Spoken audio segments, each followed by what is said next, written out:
Next up, we have Kyle Daukaus versus Jamie Pickett. Daukaus coming in as a negative 270 favorite. Pickett as a plus 220 underdog. How'd you break down this fight, Fern? Kyle Daukaus had an interesting last fight. He fought the up-and-coming, highly touted Kevin Holland. He was able to use his distance, use his reach to keep Holland back. Definitely made Holland have to utilize his wrestling, which at this point has, kind of become a joke, like that he had none.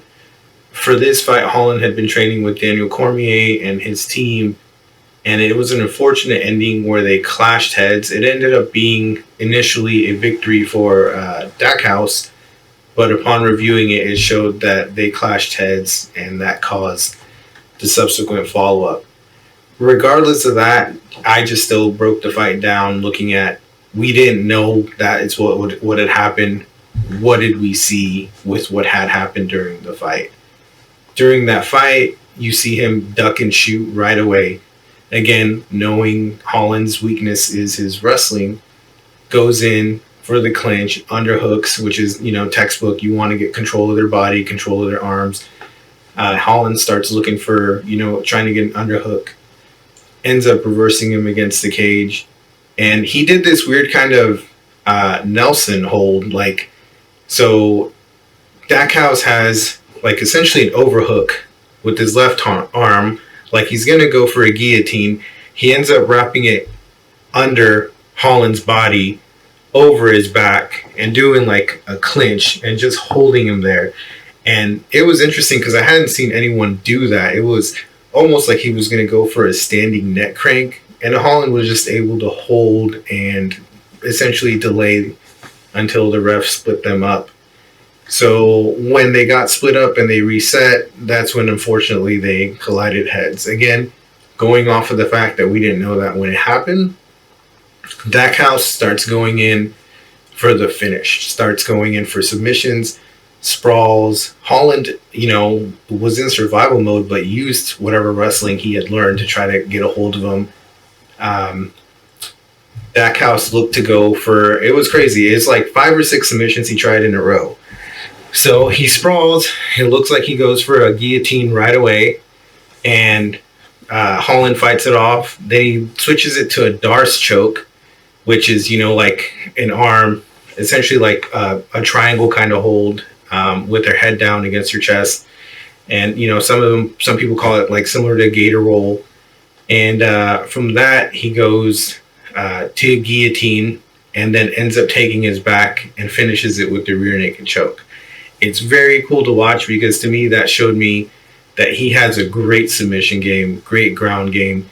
He just would go from one submission, didn't work, the next one didn't go, and he just kept rotating on Holland's body, and it was super, for me, somebody who loves grappling, I don't know much about wrestling, I'm learning, but that was cool to see him just essentially crawl over Kevin Holland to get the finish. Against Phil Hawes, his previous fight, he had great range, circling. This was a fight where he had a unanimous decision loss.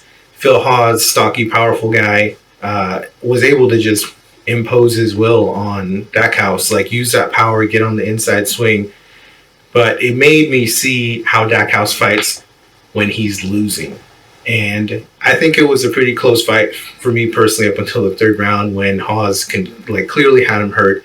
But even though he was hurt on his back, he was going for submissions, doing the overhooks, looking to control him, looking to keep him close, circling right and straight, and then landing the straight left, fighting off of his back foot, sweeping him while he had him in a Von Flue choke. It's essentially a head and arm choke where the guy on top puts their shoulder into your neck.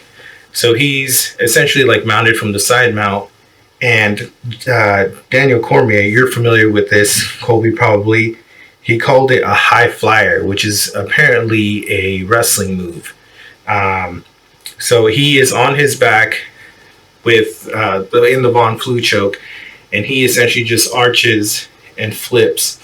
And it's essentially what was called it's a half Nelson with a front headlock that he was in, and he rolled and ended up in side mount. So cool to see that again. His familiarity with the ground positions, with what is apparently a common wrestling position, and worked from the guard bottom like every time. With Pickett, he's a Dana White Contender Series fighter, unanimous decision win just in January. So he's coming off of a quick turnaround. I don't know if he was a late replacement or what, but very active. Fought in January, fought in October. Lots of lead jab and kicks. Uses a lot of takedowns. And then from his takedown, he usually pushes him up against the cage and then backs out swinging.